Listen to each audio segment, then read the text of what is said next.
Hello everyone. Today this is our 11th session of C programming language, and in our previous session we learned about data types.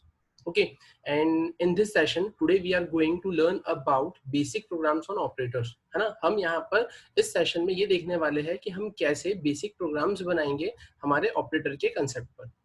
ठीक है, तो अगर हम बात करते हैं यहाँ पर ऑपरेटर के प्रोग्राम्स की, तो उस केस में मुझे यहाँ पर सबसे पहले एडिटर ओपन करना रहेगा। तो जैसा कि आपको यहाँ पर आपकी स्क्रीन पर दिख रहा है कि मैं यहाँ पर आपके सामने एडिटर को डिस्प्ले करवा रहा हूँ। तो आपकी स्क्रीन पर यहाँ पर अब आ चुका है टर्बो C7। ठीक है, अब अगर हम बात करते हैं कि हमें यहाँ पर करना क्या है, तो हमें यहाँ पर अब आज से स्टार्ट करनी है अपनी प्रोग्रामिंग। तो सबसे पहले हम स्टार्ट करते हैं हमारा बेसिक प्रोग्राम, है ना। कि यार अगर मैं यहाँ पर कोई वैल्यू एंटर करता हूँ या कोई वैल्यू मैं लिखता हूँ, तो उस वैल्यू को सबसे पहले मैं डिस्प्ले कैसे करवाऊंगा। ठीक है, तो सबसे पहले हम ये देखते हैं क्या इनिशियल लेवल पर अगर मैंने कोई वैल्यू लिखी है तो उसे डिस्प्ले कैसे करवाएंगे, और उसके बाद में फिर हम कंटिन्यू करेंगे हमारे ऑपरेटर्स के प्रोग्राम से। ठीक है, तो देखते हैं हम यहाँ पर कैसे क्या स्टार्ट करना है। तो सबसे पहले मैं फाइल पर आया, मैंने यहाँ पर करा न्यू। ठीक है, यहाँ पर अब अगर हम बात करते हैं, सबसे पहले हम फाइल को सेव कर लेते हैं यहाँ पर। तो मैं यहाँ पर जाता हूँ सेव के ऑप्शन पर, और यहाँ पर हम इसे लिख देते हैं proc3, राइट। क्योंकि हमने हमारे लास्ट सेशन में या प्रीवियस सेशन में हमने proc1 और proc2 प्रोग्राम्स क्रिएट कर लिए थे। ठीक है, और फिर हमारा जो फोल्डर था वो था CUnipro। ठीक है, मैंने एंटर किया।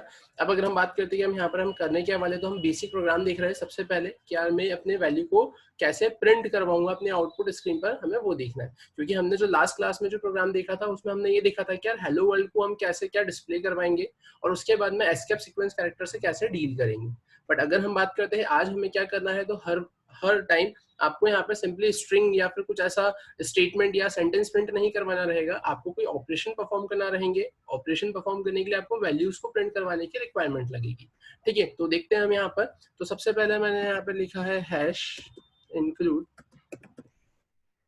stdio.h, फिर मैंने लिखा हैश इंक्लूड conio.h। फिर अगर हम बात करते हैं अब इसके बाद में यहाँ पर क्या आएगा, तो यहाँ पर आप लिखोगे void main। ठीक है, और अब अगर हम बात करते हैं void main के बाद में क्या आएगा, तो जैसा कि हमने हमारे लास्ट सेशन में देखा था कि यहाँ पर हम सबसे पहले लिखते हैं CLR SCR, और CLR SCR के बाद में कॉमन है क्या, हम यहाँ पर लिखते हैं get ch। ठीक है, अब अगर हम बात करते हैं अब क्या करना है यहाँ पर, तो अब अगर हम बात करें क्या, हमने जैसा कि प्रीवियस सेशन में डेटा टाइप का कंसेप्ट पढ़ा था, तो डेटा टाइप के कंसेप्ट में हमने ये देखा था कि यहाँ पर अगर मैं कोई डेटा लेता हूँ, है ना, या फिर यहाँ पर अगर मैं कोई वेरिएबल लेता हूँ, तो उस वेरिएबल का टाइप मुझे रिप्रेजेंट करना पड़ता है। तो मैंने यहाँ पर क्या करा, मैंने सिंपली लिखा है ए। अब अगर मैं यहाँ पर ए लिख रहा हूँ तो मुझे इस स्पेसिफिक ए का टाइप डिफाइन करना पड़ेगा। तो मैंने यहाँ पर क्या डिफाइन किया है, ये जो ए मेरा वेरिएबल है, इस ए का टाइप मैंने क्या रखा है यहाँ पर, इंटीजर। और अगर मैंने इसका टाइप इंटीजर रखा है, तो अब अगर मैं इसके अंदर कोई वैल्यू को स्टोर करता हूँ, असाइन करता हूँ, तो उस केस में मुझे यहाँ पर ये ध्यान रखना पड़ेगा कि अगर वो वेरिएबल का टाइप इंटीजर है, तो उस केस में मैं यहाँ पर इंटीजर वैल्यू भी इसके अंदर स्टोर कर सकता हूँ। तो अब अगर हम यहाँ पर बात करें क्या, जैसे कि आपकी स्क्रीन पर दिख रहा है कि आपने यहाँ पर इंट ए के अंदर 100 को क्या कर दिया है, असाइन कर दिया है। अब अगर मैं बात करता हूँ मुझे इसे प्रिंट करवाना है, तो मैंने सिंपली यहाँ पर लिखा प्रिंट एफ, और प्रिंट एफ के बाद में मैंने यहाँ पर सिंपली ऐसा लिख दिया वैल्यू, और वैल्यू के बाद में मैंने यहाँ पर लिख दिया ए। यहाँ पर मैं स्लैशन सिंपली लगा देता हूँ फॉर लाइन चेंज, कि अगर हम मल्टीपल स्टेटमेंट्स अगर लिखते हैं तो उस केस में यहाँ पर लाइन चेंज हो जाएगी, और अगर नहीं लिखते हैं तो कोई प्रॉब्लम नहीं। अब अगर हम बात करते हैं, यहाँ पर हमने लिखा है वैल्यू ए, और अब अगर मैं ऐसा एक्सपेक्ट कर रहा हूँ कि यहाँ पर लिखा हुआ जाएगा मेरी आउटपुट स्क्रीन पर वैल्यू, और कॉलन के बाद में लिखा हुआ जाएगा 100, तो देखते हैं हम यहाँ पर हमें क्या आउटपुट मिलेगा। तो सबसे पहले मैं अपने प्रोग्राम को यहाँ पर सेव कर लेता हूँ, और प्रोग्राम को सेव करने के बाद में मैंने यहाँ पर प्रोग्राम को क्या किया है, रन। तो अब जैसा कि आपको पता है कि कंट्रोल F9 से आपका प्रोग्राम रन होता है, आपने प्रोग्राम को रन किया, और रन करने पर आपको एज इट इज क्या मिल गया है, स्टेटमेंट जो आपने प्रिंट एफ के अंदर डबल कोट्स में लिखा था, और इसमें तो आपको क्या मिला है यहाँ पर, वैल्यू ए। बट अगर हम बात करते हैं वैल्यू ए लिखा हुआ है, तो यहाँ पर मैं तो क्या एक्सपेक्ट कर रहा हूँ, मैं ऐसा एक्सपेक्ट कर रहा हूँ कि मुझे मिलना था वैल्यू, और वैल्यू के बाद में मिलना था मुझे 100, बट मुझे मिला क्या, नहीं मिला। तो अब फिर इस केस में आप क्या बोलोगे यहाँ पर, तो अगर हम बात करें यहाँ पर कि मुझे यहाँ पर ए के प्लेस पर 100 चाहिए था, तो अब ए क्यों नहीं मिला है, तो ठीक है, एक चीज नोटिस करना कि आप ऐसा एक्सपेक्ट कर रहे थे कि वैल्यू के बाद में आपको क्या मिल जाए, ए की वैल्यू दैट इज 100। बट एक चीज ये देखो यहाँ पर कि यहाँ ए लिखा है, आप ऐसा एक्सपेक्ट कर रहे हो कि इस ए के प्लेस पर 100 लिखा हुआ आ जाए, लेकिन यहाँ पर भी तो ए लिखा हुआ है। आप ऐसा तो एक्सपेक्ट नहीं कर रहे हो कि यार यहाँ पर इस ए के प्लेस पर 100 लिखा हुआ नहीं है। इसका मतलब क्या कि यार यहाँ पर अगर प्रिंट स्टेटमेंट के अंदर अगर 2 ए है, तो आपके मन में ऐसा है कि स्टार्टिंग वाला जो पहला ए मुझे मिला है वैल्यू के अंदर, वहां पर 100 प्रिंट ना हो, लेकिन जो सेकेंड टाइम मुझे यहाँ पर ए मिला है, यहाँ पर क्या प्रिंट हो जाए, यहाँ 100 प्रिंट हो जाए। तब आपके माइंड में क्या है ना, ये कंपाइलर को कैसे पता लगेगा कि आपके माइंड में क्या है कि यार आप कौन से ए पर वैल्यू प्रिंट करवाना चाहते हो। तो ऑब्वियसली कंपाइलर को ये नहीं पता है, तो फिर अब उस केस में क्या, तो कंपाइलर ने आपको ये फंक्शनलिटी दी है ना, आपको यहाँ पर सिंटैक्टिकली ये बोला गया है कि जिस भी वेरिएबल पर आपको वैल्यू प्रिंट करवाना है ना, जो आप प्रिंटफ के अंदर डबल कोट्स के अंदर लिखते हो, है ना, कि प्रिंटफ के अंदर डबल कोट्स के अंदर जो भी आपने लिखा है उसमें अगर कोई आपका वेरिएबल आप यूज कर रहे हो और अगर आपको वहां पर उसकी वैल्यू प्रिंट करवाना है, तो सिंपली वो वेरिएबल का सबसे पहले आप क्या देखोगे यहाँ पर टाइप, कि ये जो वेरिएबल है इसका टाइप क्या है, इंटीजर। और इसके बाद में इस इंट का आप देखोगे फॉर्मेट स्पेसिफायर, जो कि हमने लास्ट सेशन में कवर अप किया था, the concept of format specifier. Integer का फॉर्मेट स्पेसिफायर होता है आपका %d। तो आप यहाँ पर क्या करोगे, यहाँ पर आकर इस ए के प्लेस पर आप फॉर्मेट स्पेसिफायर लिखोगे, और यहाँ पर इस फॉर्मेट स्पेसिफायर की प्लेस पर जो वैल्यू आएगी उसको आप कॉमा सेपरेट कर यहाँ पर लिख दोगे। अब अगर मैंने यहाँ पर ऐसा कुछ लिखा है तो हम इसे यहाँ पे सेव करते हैं सबसे पहले, और सेव करके मैं इसे यहाँ पर रन करता हूँ। तो जैसे ही मैंने इसे रन किया तो आप देखेंगे यहाँ पर आपको मिल गया है वैल्यू 100। ठीक है, तो इस तरीके से आप यहाँ पर क्या कर सकते हो, अपने टास्क को परफॉर्म कर सकते हो, अपनी वैल्यूज को यहाँ पर ऐसे डिस्प्ले करवा सकते हो। तो ये आपने क्या करा है यहाँ पर, तो ये आपने सबसे बेसिक प्रोग्राम, सिंपल प्रोग्राम देखा है, जहां पर आप आपकी वैल्यू को आउटपुट स्क्रीन पर क्या करवा रहे हो, with the help of print statement print करवा रहे हो।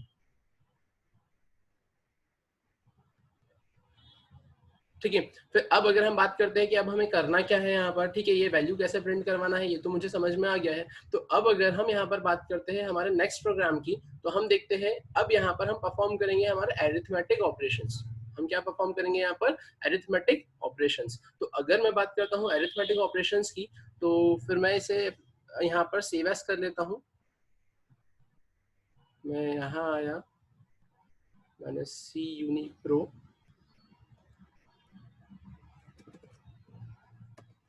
हमारा लास्ट प्रोग्राम था प्रोग्राम 3, मैंने यहाँ पे कर दिया है proc 4। ठीक है, हम यहाँ पर आ गए हैं, मैं यहाँ पर मेंशन कर देता हूँ program showing the concept of arithmetic operator. ठीक है, तो हम यहाँ पर कुछ ऑपरेटर्स के एग्जांपल्स देखते हैं कि जितने हमने ऑपरेटर्स पढ़े हैं वो ऑपरेटर्स को हम यहाँ पर कैसे क्या इंप्लीमेंट कर देखेंगे। ठीक है, तो अगर हम बात करते हैं सबसे पहले यहाँ पर एरिथमेटिक ऑपरेटर की, तो एरिथमेटिक ऑपरेटर में क्या होगा तो देखते हैं हम यहाँ पर। तो सबसे पहले मैंने यहाँ पर 2 वेरिएबल लिए, है ना। अभी यहाँ पर मैंने आपको यूजर से वैल्यू गेट करना नहीं बताया है ना। अभी यहाँ पर अपन बिल्कुल बेसिक प्रोग्राम देख रहे हैं जिसमें वैल्यूज अपन यहीं पर फिक्स कर रहे हैं। फिर अब हम यहाँ पर हमारा जब ये सेशन कंप्लीट होगा तो नेक्स्ट सेशन में हम ये देखेंगे कि यूजर से वैल्यू कैसे गेट करके अपने टास्क को हम परफॉर्म कर सकते हैं। ठीक है, तो अगर हम बात करते हैं यहाँ पर सबसे पहले मैंने लिखा है इंट ए, और ए में मैंने वैल्यू सेट कर दी है 5। फिर मैंने बोला मैंने एक और वेरिएबल लिया है और इस वेरिएबल में मैंने सेट कर दिया है 2। तो यहाँ पर ए की वैल्यू है 5, बी की वैल्यू है यहाँ पर 2। अब अगर हम बात करते हैं कि इसके बाद में अब क्या, तो मुझे यहाँ पर अरिथमेटिक ऑपरेशन परफॉर्म करना है, तो मैंने यहाँ पर एक और वेरिएबल डिफाइन कर दिया है सी। अभी मैंने यहाँ पर सी में कोई भी वैल्यू सेट नहीं करी है, सी को मैंने इनिशियलाइज नहीं करा है, सी को सिंपली मैंने यहाँ पर डिक्लेयर कर छोड़ दिया है। फिर अब क्या करेंगे हम यहाँ पर, तो अब मैं यहाँ पर आया और मैंने यहाँ पर सिंपली ऐसा लिखा c equals to a plus b. आपने यहाँ पर क्या लिख दिया, c equals to a plus b. और c equals to a plus b लिखने के बाद में अब आप यहाँ पर क्या कर दोगे, तो आपने यहाँ पर सिंपली लिख दिया है a प्लस बी %d, और यहाँ पर आपने पुट कर दिया है c। ठीक है, मैंने ऐसा कुछ कर दिया यहाँ पर। अब अगर हम बात करते हैं यहाँ पर फिर इसके बाद में, तो इसके बाद में आपने इसे कॉपी किया यहाँ पर, और फिर आपने बोला कि मुझे सब्सट्रैक्शन भी करना है। और सब्सट्रैक्शन भी करना है तो सब्सट्रैक्शन के केस में आपने सिंपली यहाँ पर क्या लगा दिया है, माइनस। यहाँ माइनस लगाया है तो प्रिंट में भी आप यहाँ पर माइनस कर देंगे। ठीक है, फिर अब इसके बाद में आपने बोला है कि आपको और भी टास्क परफॉर्म करना है लाइक मल्टीप्लीकेशन, तो आपने यहाँ पर मल्टीप्लीकेशन का साइन लगा दिया है। फिर यहाँ पर भी आप क्या लगा दोगे, मल्टीप्लीकेशन का साइन। लाइकवाइज आपने बोला कि यार ठीक है, ये तो एडिशन हो गया, सब्सट्रैक्शन हो गया, मल्टीप्लीकेशन हो गया, here I want to divide my numbers, है ना, तो मैंने यहाँ पर क्या कर दिया, डिवीजन का भी टास्क परफॉर्म कर दिया। अब लेकिन यहाँ पर जैसा कि आपको पता है कि अगर आप यहाँ पर डिवाइड का साइन ऐसा लगाते हो, है ना, अगर आप यहाँ पर डिवाइड का साइन ऐसा लगाते हो, तब उस केस में क्या होगा, तो डिवाइड के केस में सिंपली आपको ये पता है, जैसा कि हमने हमारे ऑपरेटर के सेशन में देखा था कि इंटीजर इंटीजर को अगर आप डिवाइड करोगे तो रिजल्टेंट विल बी इंटीजर। तो अगर मैं बात करता हूँ यहाँ पर a divided by b, 5 divided by 2, तो यहाँ पर मुझे रिजल्ट कितना मिलेगा, 2 मिलेगा। अगर आपको यहाँ पर पॉइंट में रिजल्ट चाहिए, है ना, अगर आपको यहाँ पर पॉइंट में रिजल्ट चाहिए, है ना, कि आप ऐसा बोलोगे नहीं हमें तो पॉइंट में आंसर चाहिए, तो फिर क्या कर सकते हैं अपन, मैंने यहाँ पर सिंपली लिख दिया प्रिंट एफ, और प्रिंट एफ के अंदर मैं यहाँ पर आकर क्या लिख दूंगा, a डिवाइड बाय b। अब पॉइंट में आंसर आएगा तो मैंने यहाँ पे लगा दिया point, sorry percent F, percent F के बाद में मैंने यहाँ पे लाइन चेंज की, और उसके बाद में मैं अब यहाँ पर क्या लिख दूंगा, a डिवाइड बाय b। अब अगर आप ऐसा लिखते हो तो भी यहाँ पर आंसर तो आएगा आपका पॉइंट में, लेकिन कैसा आ जाएगा, 2.0। बट मुझे यहाँ पर क्या करना है, मुझे यहाँ पर अपने दोनों इनपुट में से किसी एक स्पेसिफिक इनपुट को क्या बनाना पड़ेगा, फ्लोट बनाना पड़ेगा। तो फ्लोट के केस में मैं यहाँ पर क्या करूंगा, टाइपकास्ट कर दूंगा, और मैंने यहाँ पर लिख दिया फ्लोट। जैसा कि आपको पता है कि यार अगर आप आपके दो नंबर में से किसी एक भी नंबर को फ्लोट में कन्वर्ट कर देते हैं तो रिजल्टेंट विल बी फ्लोट। तो यहाँ पर मैंने a को क्या कर दिया है, a के आगे मैंने यहाँ पर फ्लोट लगा दिया है। इसका मतलब मैंने इस a वेरिएबल को टाइपकास्ट किया है, इसके टाइप को मैंने चेंज किया है कि यहाँ पर वो जो a के अंदर 5 वैल्यू है अब वो कंसिडर होगी यहाँ पर 5.0, लेकिन एक्चुअल में वो a आपका इंटीजर टाइप का ही है, सिर्फ वो इस प्लेस पर आकर 5.0 कंसिडर होगा। और फाइनली अगर हम बात करते हैं हमारा लास्ट ऑपरेटर क्या है, तो लास्ट ऑपरेटर के केस में मैंने यहाँ पर पेस्ट किया और यहाँ पर मैंने कर दिया मॉड्यूलस। मॉड्यूलस सिंपली डील करता है आपके रिमाइंडर से, डिवाइड डील करता है आपके क्वोशिएंट से। ठीक है, तो अगर हम बात करते हैं यहाँ पर अब क्या होगा, तो अब इसे मैंने यहाँ पर सेव किया। सेव करने के बाद में मैंने बोला कि अब मैं इसे रन कर देखता हूँ मुझे क्या आउटपुट मिलेगा। मैंने कंट्रोल F9 से इसे कंपाइल प्लस रन किया, तो जैसा कि आपकी स्क्रीन पर यहाँ पर दिख रहा है क्या, सबसे पहले a प्लस बी कितना आया है, 7, हाँ 5 plus 2 7, 5 minus 2 3, 5 into 2 10, 5 divided by 2, है ना, दैट इज 2। फिर यहाँ पर आपने उसे टाइपकास्ट कर दिया था तो यहाँ पर आ गया है 2.50000, और a मॉड्यूलस भी यहाँ पे सिंपली क्या देके रखा हुआ है, यहाँ पर दे दिया है परसेंट d। अब ऐसा क्यों, तो ऐसा सिंपली इसलिए कि अगर हम बात करते हैं यहाँ पर परसेंट की, कि मैंने यहाँ पर ये जो परसेंट लगाया है ना, मैंने यहाँ पर ये सोच के लगाया है कि यहाँ पर क्या है, यहाँ पर मेरा मॉड्यूलस का साइन आएगा। बट यहाँ पर अगर आप ऐसा मॉड्यूलस का साइन एक्सपेक्ट करके लगाते हो तो कंपाइलर इसको क्या अंडरस्टैंड करता है कि यहाँ पर ये मॉड्यूलस के बाद में बोले तो परसेंट साइन के बाद में ये फॉर्मेट स्पेसिफायर है ना को सर्च करता है कि मे बी यहाँ पे परसेंट डी हो, परसेंट ए हो, एफ हो, है ना, परसेंट एल डी हो, परसेंट आई हो, परसेंट सी हो। तो इस केस में अगर आपको सिंपली सिर्फ परसेंट की साइन ही वहां पर अगर प्रिंट करवानी है तो उस केस में आप क्या कर दोगे, वहां पर परसेंट परसेंट लगा दोगे। तो अब इस केस में क्या होगा, अगर आपने परसेंट परसेंट लगा दिया है तो सिंपली वहां पर क्या प्रिंट होगा, आपका परसेंट की साइन ही एक कंसिडर होकर प्रिंट होगी। ठीक है, और उसके बाद में वो सिंपली आपका ऑपरेशन करके आपको वैल्यू देगा। पहला पॉइंट। दूसरा पॉइंट, आपने देखा था यहाँ पर पॉइंट के अंदर क्या आपके पास में पॉइंट के अंदर 6 डेसिमल प्लेसेस आ रहे थे। तो 6 डेसिमल प्लेसेस को अगर मुझे रेस्ट्रिक्ट करना है कि 2 ही डेसिमल प्लेसेस आ सके तो मैं यहाँ लगा दूंगा %.2f। तो इससे क्या होगा, पॉइंट के बाद में 2 ही डेसिमल प्लेसेस आएंगे। ठीक है, तो जैसा कि आपको क्लियर हुआ है, पॉइंट के बाद में 6 डेसिमल प्लेसेस को रेस्ट्रिक्ट करने के लिए %.2f आप इंप्लीमेंट करेंगे। और अगर आपको आपकी स्क्रीन पर सिंपली परसेंट ही रिप्रेजेंट करवाना है तो उस केस में यहाँ पर आप क्या करेंगे, 2% लगाएंगे ताकि उसे लग जाएगा कि यहाँ पर उसे सिर्फ 1% प्रिंट करवाना है। ठीक है, तो मैंने इसे यहाँ पर सेव किया। सेव करने के बाद में जब मैंने प्रोग्राम को कंपाइल और रन किया तो जैसा कि आपकी स्क्रीन पर दिख रहा है आपको प्रॉपर आउटपुट मिल जाएगा।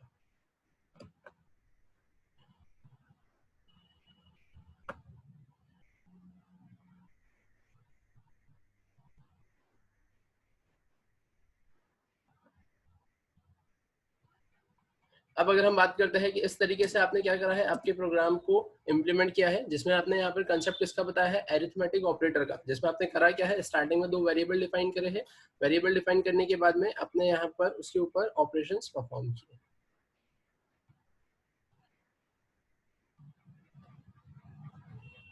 अब अगर हम बात करते हैं यहाँ पर क्या, चलो ठीक है, ये तो हमने एक प्रोग्राम देखा है। अब इस प्रोग्राम के बाद में हम और कोई सा ऑपरेशन परफॉर्म कर सकते हैं क्या, yes, we can perform here another operation, है ना, and that is on relational operator.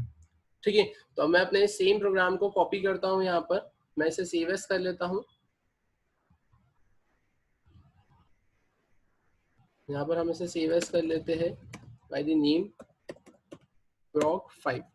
ठीक है, मैंने proc5.c लिखा, मैंने एंटर किया। अब हम यहाँ पर आ गए हैं, मैंने यहाँ पर क्या करा है, program showing the concept of, अब हम रिप्लेस कर देते हैं अरिथमेटिक ऑपरेटर को किससे, रिलेशनल ऑपरेटर से। ठीक है, मैंने यहाँ पे क्या कर दिया है, मैंने यहाँ पर कर दिया रिलेशनल ऑपरेटर। अब अगर हम बात करते हैं अब यहाँ पर क्या होगा, तो यहाँ पर आपके पास में a की वैल्यू 5 है, b की वैल्यू 2 है, c एज इट इज है। अब मैं सिंपली यहाँ पर क्या कर दूंगा, रिप्लेस कर दूंगा अरिथमेटिक ऑपरेटर को रिलेशनल ऑपरेटर से, तो मैंने यहाँ पे लगा दिया लेस देन। ठीक है, मैंने यहाँ पर कर दिया ग्रेटर देन। ठीक है, फिर मैंने यहाँ पर कर दिया लेस देन इक्वल्स टू, फिर मैंने यहाँ पर कर दिया ग्रेटर देन इक्वल्स टू। ठीक है, सॉरी, यहाँ पर भी आएगा आपका लेस देन, है ना। सबसे फर्स्ट है a is less than b, फिर है a is greater than b, है ना। सबसे फर्स्ट है a is less than b, फिर सेकंड है a is greater than b। ठीक है, फिर उसके बाद में आएगा a is less than equals to b, फिर आएगा a is greater than equals to b, फिर उसके बाद में यहाँ पर आएगा a is greater than equals to b। फिर उसके बाद में अगर हम बात करते हैं यहाँ पर, ये तो हमने लिख दिया है ना, लेस देन लिख दिया है, फिर ग्रेटर देन हमने लिख दिया है। फिर अगर हम बात करें तो यहाँ पर आ जाएगा आपके पास में double equals to, double equals to के लिए मुझे यहाँ क्या लिखना रहेगा, c equals to a equals to b, मैंने ऐसा कुछ लिख दिया यहाँ पर। ठीक है, यहाँ पर सिंपली आपको क्या करना रहेगा, चेंज करना रहेगा परसेंटेज d। ठीक है, यहाँ पर आपको क्या लिखना रहेगा, सिंपली आपको c लिखना रहेगा। और फाइनली आप यहाँ पर आकर फिर क्या कर दोगे, यहाँ पर आप कर दोगे नॉट इक्वल्स टू। ठीक है, और मैंने यहाँ पर भी क्या कर दिया, नॉट इक्वल्स टू। ठीक है, ऐसा हमने यहाँ पर करा है। तो अब देखते हैं, सबसे पहला है a is less than b, फिर a is greater than b, a is less than equals to b, a is greater than equals to b, a double equals to b, और a is not equals to b। मैंने अपने programme को यहाँ पर save किया। Save करने के बाद में अगर मैं इसे यहाँ पे रन करता हूँ तो मुझे आउटपुट क्या मिलेगा, तो जैसा कि आपको यहाँ पर स्क्रीन पर दिख रहा है कि आपको यहाँ पर जो रिजल्ट मिला है वो इन द फॉर्म ऑफ 0 1 मिला है। तो हाँ, ऑब्वियसली यहाँ पर जो आपको रिजल्ट मिलने वाला था वो in the form of 0 and 1 ही मिलने वाला था, क्योंकि जो रिलेशनल ऑपरेटर होता है ना, वो चेक करता है कि यार whether a is less than b, क्या a छोटा है क्या b से। अगर हाँ a छोटा है b से, तो अगर कंडीशन सही होती है तो वो आपको आउटपुट देगा ट्रू, अगर ट्रू होता है तो वो देगा आपको 1, और अगर फॉल्स होता है तो वो आपको क्या देगा यहाँ पर, अगर फॉल्स होता है तो वो आपको क्या देगा यहाँ पर, 0। ठीक है, तो अगर हम बात करते हैं यहाँ पर, क्या जैसा कि आपने आपकी स्क्रीन पर आउटपुट दिख रहा है कि a की वैल्यू थी 5, b की वैल्यू है 2, तो क्या 5 इज लेस देन 2, फॉल्स, तो 0। 5 इज ग्रेटर देन 2, ट्रू, तो 1।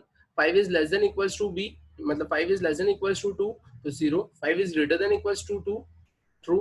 फिर 5 इक्वल्स टू b, फॉल्स, तो 0। क्या 5 is not equals to b, yes, तो 1। तो यहाँ पर कुछ इस तरीके से आपको क्या मिलेंगे, आपके रिजल्ट मिलेंगे। तो जैसा कि आपकी स्क्रीन पर दिख रहा है, ये आपका प्रोग्राम है, किसका, program showing the concept of relational operator का।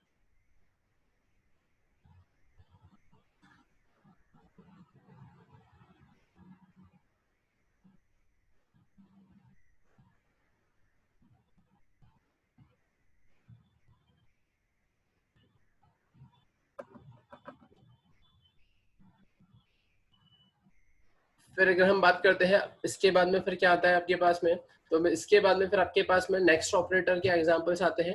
ठीक है, तो अब नेक्स्ट ऑपरेटर के केस में हम देखते हैं यहाँ पर कंडीशनल ऑपरेटर। ठीक है, तो मैं इसे सेव कर लेता हूँ यहाँ पर।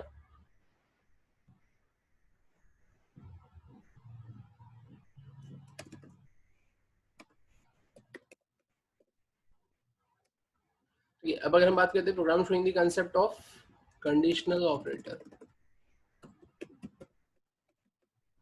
अगर हम बात करते हैं अब यहाँ पर क्या देकर रखा है, कंडीशनल ऑपरेटर। तो कंडीशनल ऑपरेटर के केस में क्या होगा, तो ध्यान से देखना है यहाँ पर, है ना, program showing the concept of conditional operator. तो अगर हम अब बात करते हैं यहाँ पर कंडीशनल ऑपरेटर की कि यार कंडीशनल ऑपरेटर के केस में हम यहाँ पर कैसे क्या टास्क परफॉर्म करेंगे, तो जैसा कि आपको पता है कंडीशनल ऑपरेटर क्या होता है, सबसे पहले कंडीशन चेक करता है, कंडीशन अगर ट्रू होती है तो वो एक्सप्रेशन 1 पर जाता है, कंडीशन फॉल्स होने पर वो कहाँ जाता है, आपके एक्सप्रेशन 2 पर जाता है। Condition true expression 1, condition false तो एक्सप्रेशन 2।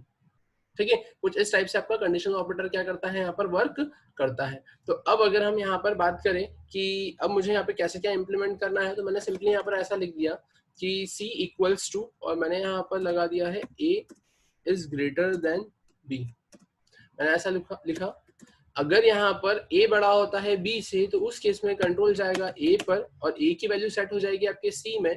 और अगर मैंने बोला यहाँ पर कि अगर A is not greater than B तो उस केस में कंट्रोल जाएगा B पर और B की वैल्यू सेट हो जाएगी आपकी कहाँ पर, C पर। तब ये जो रिमेनिंग कोड है, इन रिमेनिंग कोड को हम यहाँ से हटा देते हैं। मैंने यहाँ से ये कोड को हटा दिया है। अब अगर हम बात करते कि अब यहाँ पर क्या आएगा, तो मैं यहाँ पर सिंपली प्रिंट भी करवा देता हूँ ग्रेटर नंबर। ठीक है, तो अगर हम बात करते हैं यहाँ पर हमने क्या लिखा है, A is greater than B, कि अगर यहाँ पर A बड़ा होता है किससे, B से, अगर कंडीशन मेरी ट्रू होती है तो उस केस में कंट्रोल जाएगा मेरा A पर। A की वैल्यू फिर जो भी है आपकी 5 वो सेट हो जाएगी आपके C में, और C में सेट हो जाएगी तो ग्रेटर नंबर में यहाँ पर क्या आउटपुट मिल जाएगा आपको 5। ठीक है, कुछ इस टाइप से यहाँ पर आपको आपका आउटपुट मिल जाएगा।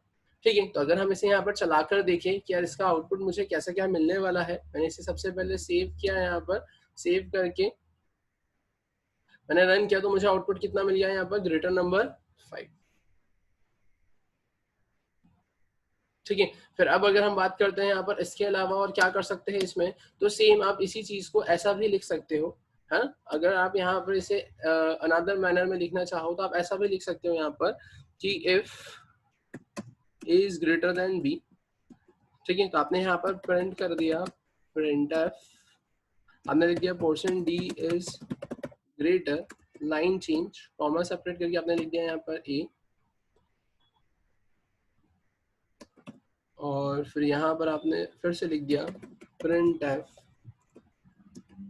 में आपने लिख दिया यहाँ पर %d is greater /n, comma separate करके आपने लिख दिया यहाँ पर B। तो अब इस केस में यहाँ पर हो क्या रहा है, तो आप ध्यान से देखेंगे यहाँ पर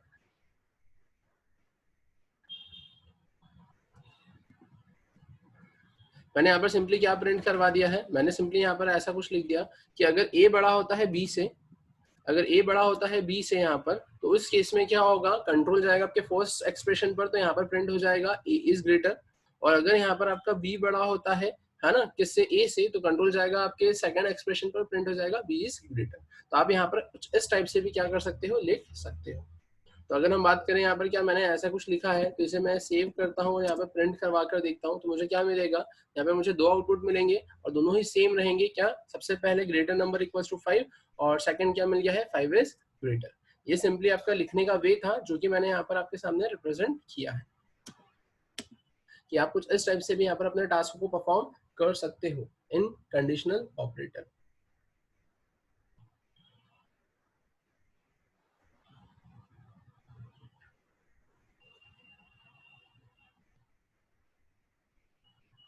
ठीक है, फिर अब अगर हम बात करते हैं यहाँ पर कि क्या कंडीशन के अंदर कंडीशन आ सकती है, क्या कहने का मतलब है कि क्या कंडीशनल ऑपरेटर के अंदर, है ना, ये जो आपका कंडीशनल ऑपरेटर है, क्या ये कंडीशनल ऑपरेटर के अंदर मैं ऐसा बोल सकता हूँ क्या, क्या जैसे कंडीशन सही होती है और मेरा कंट्रोल गया है एक्सप्रेशन 1 पे, है ना, क्या ये ऐसा पॉसिबल है कि एक्सप्रेशन 1 पर जाने के बाद में फिर से कंडीशन चेक होने की रिक्वायरमेंट लगे? तो हाँ, ऐसा पॉसिबल है और ऐसा हो सकता है ना। तो उसका प्रोग्राम कैसा बनेगा, तो वो हम हमारे फर्दर सेशंस में देखेंगे। ठीक है, तो अब अगर हम बात करते हैं यहाँ पर क्या, ये कंडीशनल ऑपरेटर के बाद में फिर आपके पास में क्या आता है, तो कंडीशनल ऑपरेटर के बाद में आपके पास में आता है फिर आपका लॉजिकल ऑपरेटर। क्या, अगर मैं बात करता हूँ कि यहाँ पर लॉजिकल ऑपरेटर को हम कैसे क्या यूज करेंगे, तो हम उसका कुछ प्रोग्राम बनाकर यहाँ पर देखते हैं।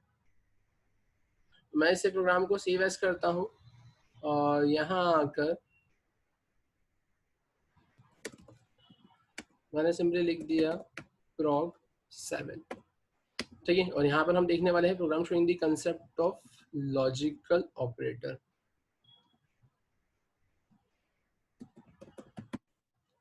ठीक है, अब अगर हम बात करते हैं program showing the concept of logical operator की, तो अब इस केस में यहाँ पर क्या होगा, तो लॉजिकल ऑपरेटर के केस में आप यहाँ पर सिंपली ऐसा बोलोगे, क्या मैंने सबसे पहले यहाँ पर लिख लिया है a इक्वल्स टू 5 और मैंने यहाँ पे लिख लिया है b इक्वल्स टू 20। ठीक है, मैंने ऐसा कुछ लिख लिया है। अब अगर हम बात करते हैं यहाँ पर क्या होगा क्या, तो अब अगर हम बात करते हैं कि यहाँ पर मैंने कंडीशन प्लेस करी, कैसे क्या अपन लिखेंगे यहाँ पर, तो ध्यान से देखना, ये सारी चीजें मैंने हटा दी है यहाँ से। अब मैंने यहाँ पर क्या लिखा, मैंने यहाँ पर सिंपली ऐसा लिखा है कि a इज ग्रेटर देन 10। मैंने लिखा है a इज ग्रेटर देन 10, ठीक है। और फिर मैंने लिख दिया and b is less then 50। मैंने बोला है a बड़ा होना चाहिए 10 से, and b is less then 50, ठीक है। अगर ऐसा कुछ होता है ना, अगर ऐसा कुछ होता है तो मैं यहाँ पर क्या कर देता हूँ, मैंने यहाँ पर लिख दिया है ना, जैसे कि अभी मैंने प्रिंट करके बताया कि हम ऐसा भी कुछ लिख सकते हैं। तो मैं यहाँ पर सिंपली ऐसा लिखता हूँ कि यहाँ पर मैंने प्लेस कर दिया प्रिंट एफ, और प्रिंट एफ में मैंने यहाँ पे लिख दिया स्टेटमेंट 1, ठीक है, लाइन चेंज। और वहीं पर मैंने कॉलन लगाकर यहाँ लिख दिया प्रिंट एफ, और मैंने यहाँ पे लिख दिया स्टेटमेंट 2, लाइन चेंज। मैंने कुछ इस टाइप से यहाँ पर लिख दिया। अब अगर हम बात करते हैं कि यार यहाँ पर मैंने ये जो ऐसा लिखा है ये ऐसा क्यों लिखा है, तो ध्यान से देखना है। यहाँ पर मैं आपको सिंपली कंसेप्ट बता रहा हूँ किसका, तो यहाँ पर मैं आपको कंसेप्ट बता रहा हूँ अपना लॉजिकल ऑपरेटर का। तो आपने यहाँ पर सिंपली लिखा है a is greater then 10 and b is less then 50। अगर दोनों ही कंडीशन ट्रू होती है तो ही कंट्रोल आपका स्टेटमेंट 1 पर जाएगा, ठीक है। और अगर आपके यहाँ पे एक भी कंडीशन फॉल्स हो गई तो कंट्रोल आपका स्टेटमेंट 2 पर चले जाएगा, ठीक है। सेम अगर अपन बात करते हैं यहाँ पर, क्या मैंने इसे कॉपी कर लिया और मैंने यहाँ पर इसे पेस्ट किया, और मैंने यहाँ पर एंड के प्लेस पर क्या लगा दिया यहाँ पर, और कि अगर दोनों में से एक भी कंडीशन सेटिस्फाइड हो जाती है तो वो कंट्रोल कहाँ जाएगा, आपके एक्सप्रेशन 1 पर, और दोनों ही फॉल्स होती है तो कंट्रोल जाएगा आपके एक्सप्रेशन 2 पर, ठीक है। और सेम अगर इसके बाद में मैं बात करता हूँ यहाँ पर कि मैंने यहाँ पर कुछ ऐसा लिख लिया प्रिंट एफ, और प्रिंट एफ में मैंने यहाँ पर कर दिया सिंपली नॉट ऑफ ए, ठीक है। मैंने यहाँ पे कर दिया नॉट ऑफ ए, मैंने लगा दिया परसेंटेज डी, लाइन चेंज, और कॉमा करके मैं क्या कर देता हूँ नॉट ऑफ ए। तब इस केस में क्या होगा, नॉट ऑफ ए मतलब आप ऐसा बोलोगे नॉट मतलब अब जैसे अगर ये नॉन, आप ऐसा बोलोगे कि यार ये अदर देन जीरो अगर नंबर है, अदर देन जीरो नंबर है, तो उस केस में नॉट क्या दे देगा उसको, जीरो। और अगर जीरो नंबर होता है आपका, है ना, तो उस केस में नॉट आपको क्या दे देगा, 1। मतलब 1 का 0, 0 का 1, और अदर देन जीरो कोई सा भी क्यों ना नंबर होता हो वो उसे क्या दे देगा, 0 दे देगा नॉट के केस में। तो अब हम यहाँ पर इसे सेव करके रन कर देखते हैं कि मुझे क्या आउटपुट मिलने वाला है। तो जैसा कि मैंने यहाँ पे रन किया तो मुझे सबसे पहले मिला है स्टेटमेंट 2, फिर मिला है मुझे स्टेटमेंट 1, और फिर मुझे मिला है नॉट ऑफ ए 0। तो नॉट ऑफ ए तो 0 मिलना ही था, क्योंकि अदर देन 0 कोई सा भी आपका नंबर होता है तो नॉट उसको 0 में कन्वर्ट कर देता है, 1 होगा तो भी 0 में कन्वर्ट कर देगा, और 0 होगा तो फिर उसको 1 में कन्वर्ट कर देगा, है ना। और अगर हम बात करते हैं यहाँ पर स्टेटमेंट की, तो स्टेटमेंट के केस में पहला मिला है मुझे स्टेटमेंट 2, और सेकंड में मिला है मुझे स्टेटमेंट 1। तो अब ऐसा कैसे, तो सिंपल सी बात है, यहाँ पर आपकी दोनों में से एक कंडीशन क्या हो रही थी, फॉल्स। और कौन सी, a इज ग्रेटर देन 10, ये कंडीशन फॉल्स थी, इसलिए यहाँ पर आपका रिजल्ट जो निकला है फॉल्स, और फॉल्स होने पर कंट्रोल कहाँ चले गया है, आपके स्टेटमेंट 2 पर। लेकिन सेकंड वाले केस में क्या हो रहा है, यहाँ पर दोनों में से एक कंडीशन भी अगर ट्रू होती है तो रिजल्टेंट विल बी ट्रू, तो इसलिए यहाँ पर आपका एक्सप्रेशन कंट्रोल कहाँ जा रहा है, आपका एक्सप्रेशन 1 पर। तो इस तरीके से आपने यहाँ पर क्या देखा है, आपका कंसेप्ट किसका, लॉजिकल ऑपरेटर का।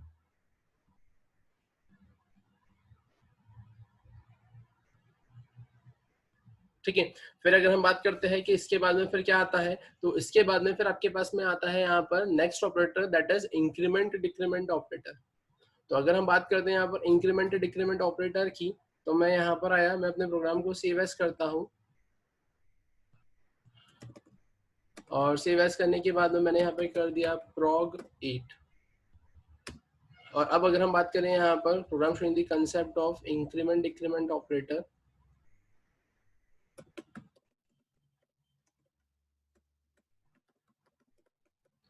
ठीक है। तो अब अगर हम बात करते हैं यहाँ पे इंक्रीमेंट डिक्रीमेंट ऑपरेटर की, तो मैंने सिंपली यहाँ पर क्या कर दिया, मैंने यहाँ पर, ठीक है, मैंने यहाँ पर क्या करा, मैंने ये सारी चीजें यहाँ से हटा दी है, और अब मैं यहाँ पर क्या कर रहा हूँ, मैंने सिंपली ऐसा लिखा है प्रिंट एफ, और प्रिंट एफ में मैं यहाँ पर क्या करूँगा, तो प्रिंट एफ में मैंने यहाँ पर सिंपली लिख दिया है a प्लस प्लस, ठीक है। मैंने लिखा है a प्लस प्लस, मैंने लिखा है यहाँ पे परसेंटेज डी, ठीक है। मैंने लिखा है यहाँ पे लाइन चेंज, कॉमा सेपरेट करके मैंने क्या कर दिया है a प्लस प्लस, और उसके बाद में मैं यहाँ पर फिर से प्रिंट करवा देता हूँ यहाँ पर a की वैल्यू, तो मैंने यहाँ पे क्या करा, मैंने यहाँ पर प्रिंट करवा दी ए की वैल्यू, तो यहाँ आ गया है %d, यहाँ पे मैंने कर दिया है लाइन चेंज और कॉमा करके मैंने कर दिया है ए। ठीक है, तो ये तो मैंने क्या करा है, यहाँ पर जो मैंने ए प्लस प्लस लिखा है ये क्या है मेरा पोस्ट इंक्रीमेंट। पोस्ट इंक्रीमेंट मतलब क्या होता है, पहले वैल्यू प्रिंट होगी, बाद में वैल्यू क्या होगी, इंक्रीज होगी। तो अगर हम बात करते हैं कि ए प्लस प्लस, तो यहाँ पर पहले 5 प्रिंट होगा, लेकिन पहले प्रिंट होने के बाद में फिर वो किस में कन्वर्ट होगा, 6 में। तो अब नेक्स्ट टाइम जब ए की वैल्यू आप प्रिंट करोगे तो यहाँ पर क्या प्रिंट कर देगा, वो 6 प्रिंट कर देगा। सिमिलर मैनर में अगर हम बात करते हैं यहाँ पर प्रिंट एफ, और प्रिंट एफ के अंदर मैंने यहाँ पर लिख दिया सिंपली माइनस माइनस ए, तो माइनस माइनस ए और मैंने यहाँ लगा दिया %d, और मैंने यहाँ पे लाइन चेंज करके कॉमा करके लिख दिया माइनस माइनस ए, और यहाँ आकर मैंने कर दिया प्रिंट एफ, और प्रिंट एफ में मैंने यहाँ पर क्या कर दिया, सिंपली ए की वैल्यू को प्रिंट करवाया। मैंने लिखा %d के बाद में मैंने करा लाइन चेंज, और मैंने यहाँ पे क्या कर दिया, मैंने यहाँ पे कर दिया ए। अब सिंपल सी बात है, ए ऑलरेडी हम यूज कर चुके हैं, हमारे पास में एक और वेरिएबल है बी, तो हम एक काम करते हैं यहाँ पर बी ले लेते हैं। मैंने माइनस माइनस बी करा, यहाँ पर मैं कर दूंगा माइनस माइनस बी, और यहाँ पर मैं प्रिंट कर दूंगा बी। तो अब इससे होगा क्या, तो मैंने एक एग्जांपल में आपको इंक्लूड कर लिया है क्या, पोस्ट इंक्रीमेंट, और दूसरा एग्जांपल में मैंने इंक्लूड कर लिया है यहाँ पर प्री डिक्रीमेंट।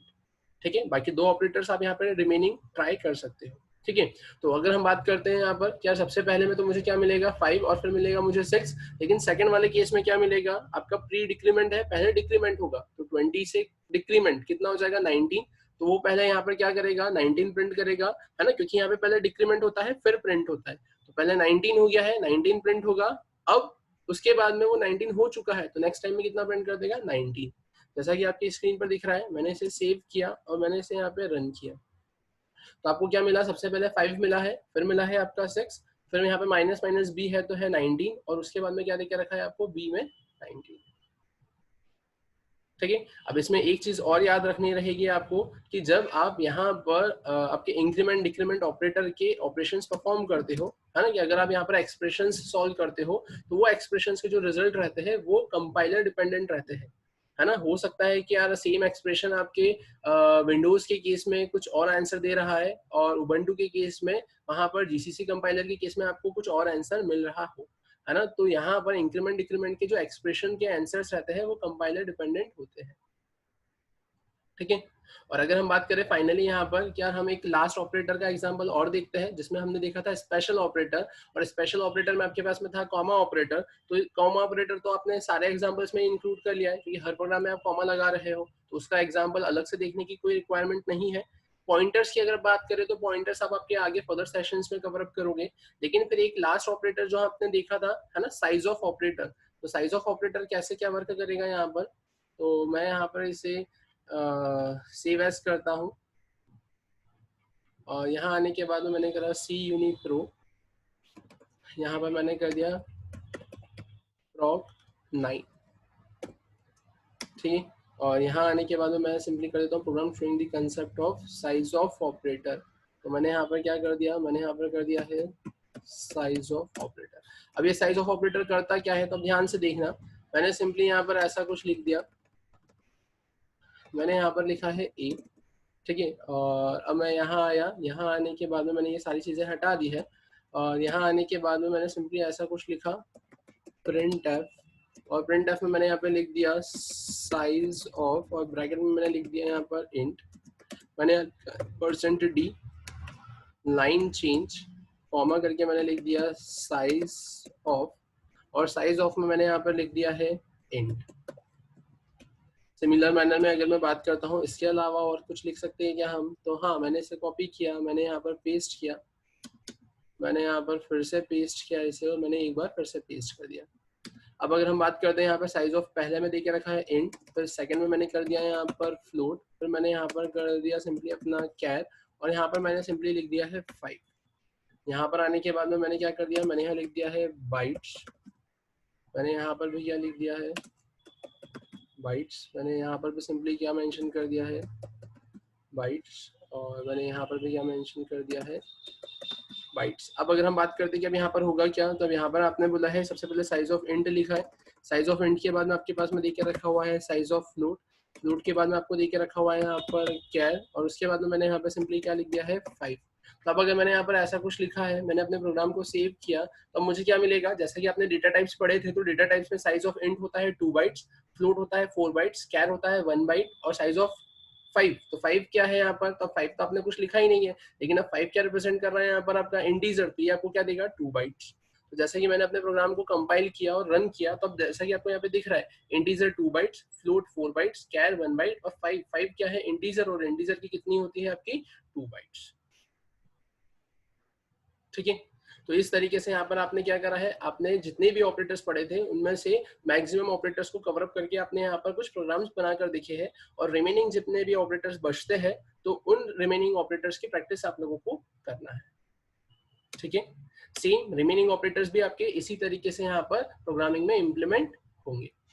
तो फिर अब अगर हम बात करें कि आज के सेशन में हमने यहाँ पर क्या करा है, तो आज के सेशन में आपने यहाँ पर ऑपरेटर्स के एग्जांपल्स देखे हैं। अब नेक्स्ट सेशन में हम ये देखेंगे कि हम यहाँ पर कैसे यूजर से वैल्यू गेट करके अपने टास्क को परफॉर्म कर सकते हैं। ठीक है, थैंक यू।